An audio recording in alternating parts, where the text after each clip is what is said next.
I am Becky Norwood, and this is Dawn Nicoli, and we are celebrating the book launch of Dawn's wonderful, amazing book on really kind of talking about adoption. And I'm thinking we're getting some feedback on that. Are you hearing feedback? I don't, no. Good. Anyway, I'm with Spotlight Publishing, and I have the privilege of being able to work with so many amazing authors. And Dawn has brought this book. It's a trilogy of sorts, and she had been born to be adopted, and she's had quite a journey. The name of her book is The Search. Her journey to self-discovery. Dawn, this day has finally arrived, and I'm so excited for you and so happy to see the journey of us working together to bring this book to the world. It's been a fun experience, yeah.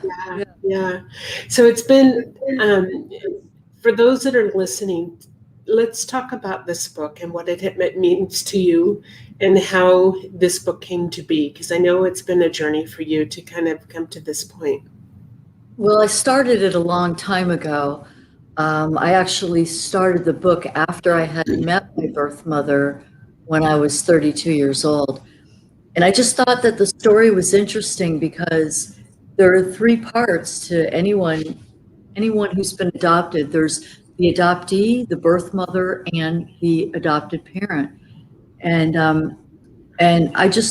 don't know, I just thought the story was interesting to be told. And as I told my friends the story, most of them were fascinated and also knew somebody that had been affected in one way or the other. So I know that when I was younger, I really felt really different from everyone else because I didn't know where I came from. And I think that the search was just something that was inevitable in my life that I needed to find.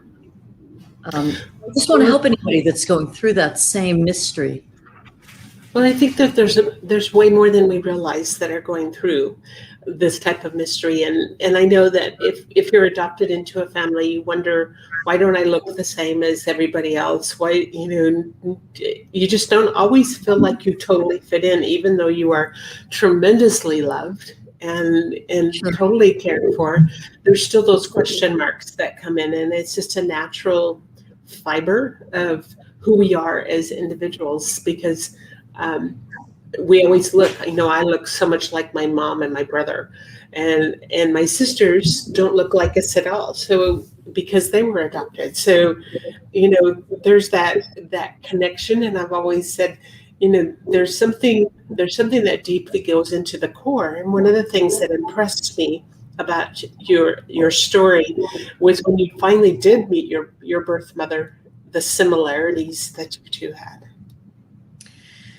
Yeah, boy, I think growing up too, I saw a lot of my friends, and they look like little clones of their moms or their dads, and although I looked like my parents, there was an element that I knew was not DNA, and I just think it's a missing piece to anyone's life that doesn't know about it.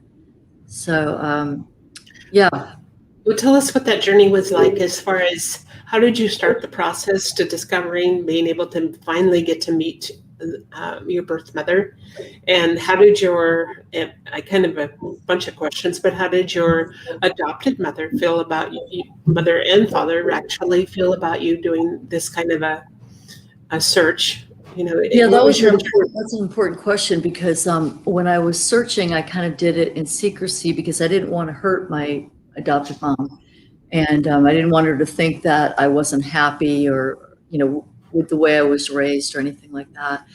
And so I kept it in secret until I actually hired a private detective. And when he finally found her in Ireland, I went to my mom and I told her I'm going to go to Ireland and meet my birth mother.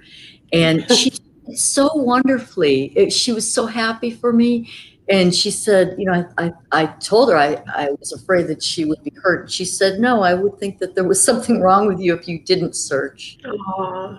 So yeah, she was secure enough within her own self to know that you would always love her. Yeah, and it definitely brought us closer together because she understood my plight. Wow. Well, that was truly beautiful of her because I know if you're insecure in who you are, she could have taken a whole different tack and be very insecure, and unhappy that you would do that. But she knew that she had done a really good job raising you, and you know that you needed to find your roots. Yeah, and there's nothing that can change the relationship between like a mother and daughter that had, somebody who had been raised by someone. You can't change that relationship. And I'd sometimes tell the story to my friends when they would ask, well, where is your real mother? And I'd say, right over here. She's the one that raised me. She's the one. But, my birth mother was no less important in just different ways. So it's something maybe only adoptee can understand. Right, but there's the questions that you have in your heart. Why was I given up? Why did she adopt me out? And she had very good reasons for in her own way, and that's where she was. She was young. She had, she had to make decisions too, and I'm sure that maybe it was the best decision in that regard. And I'm sure it had to be horribly difficult for her. Yeah, well, I tell about that in the book because, her life was probably never the same. She was an immigrant coming over here from Ireland and, and working at that time illegally. So she didn't have a lot of recourse or options. And and I kind of always knew that innately, that she gave me up because it was the best thing for me. I never held resentment for that or anything. But everybody takes it somehow different. My brother didn't take it the same. He felt abandoned, so to speak. And when he reached out for his mother, she wasn't as receptive as my mother was either. So, there's just everybody's an individual and we can't control how someone reacts. No, we can't. And there's no judgment on people that don't have the need to search. Sure. And yet there's also the understanding of those that have that deep-seated, I want to know who my birth parents were and want to know why, and they want to know the big picture. But the way you wrote this book was fascinating to me because you wrote it as if they were writing their story.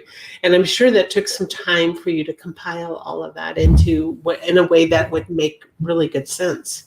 It was really a therapy for me because when I first started the book, because I needed some distance and objectivity, I put myself in the third person.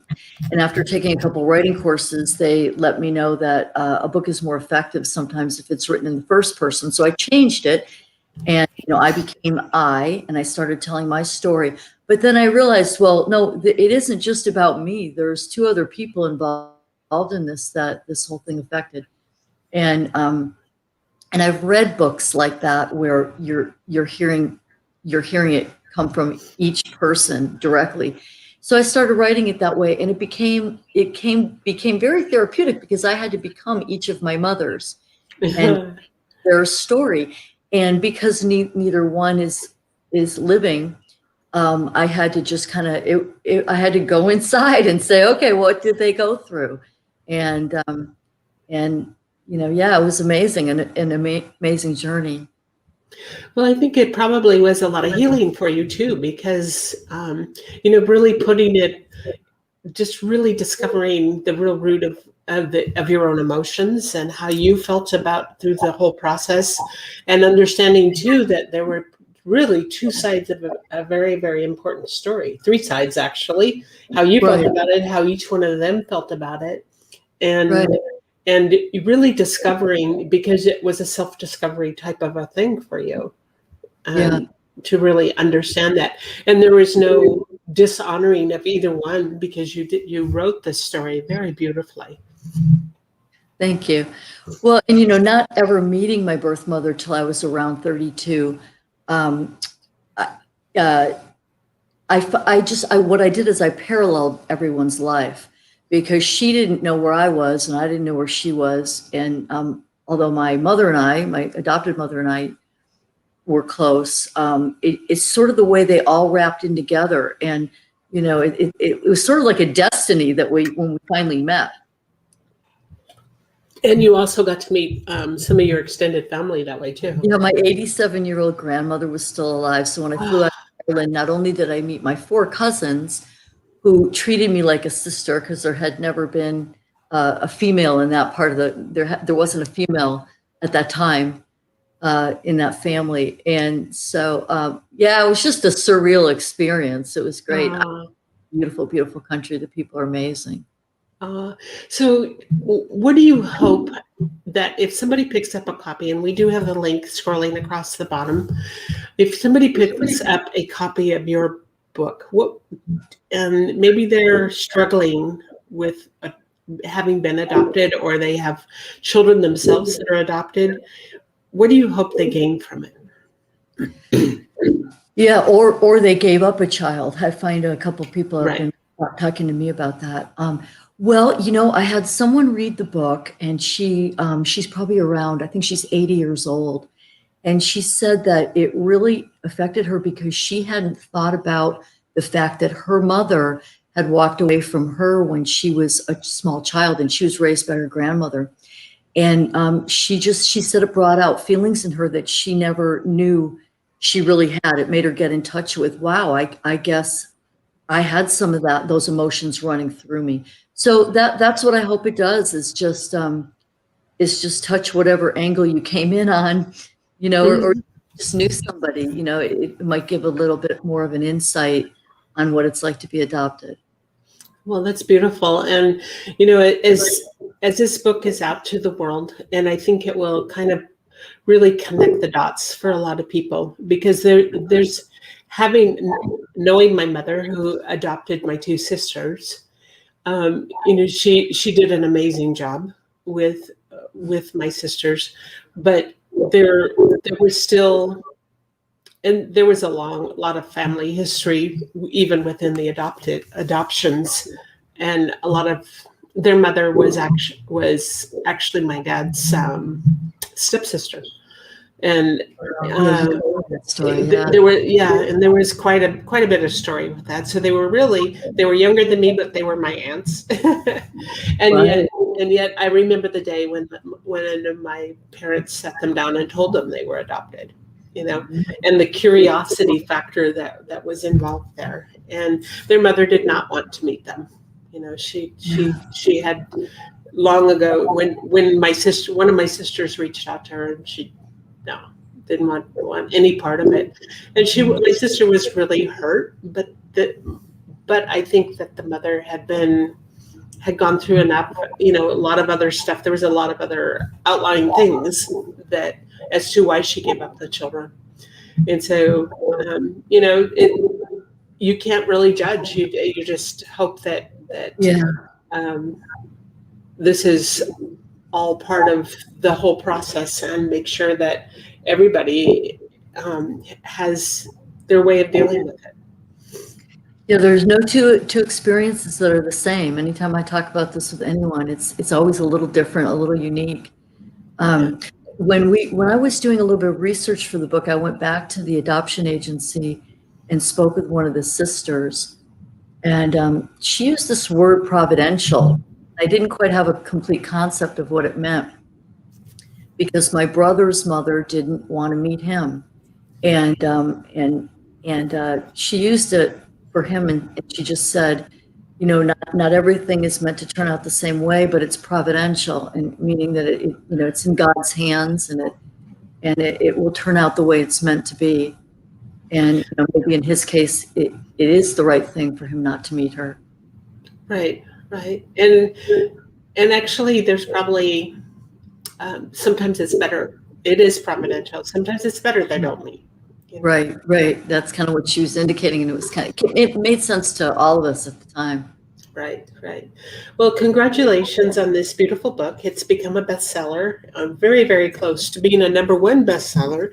So excited. My friends have been really helpful to me in just spreading it around, and it's crazy. Facebook. I mean, I've heard from people that I graduated high school, and they knew I was adopted. So it's just really touching to see them reach out and congratulate me. So thank you.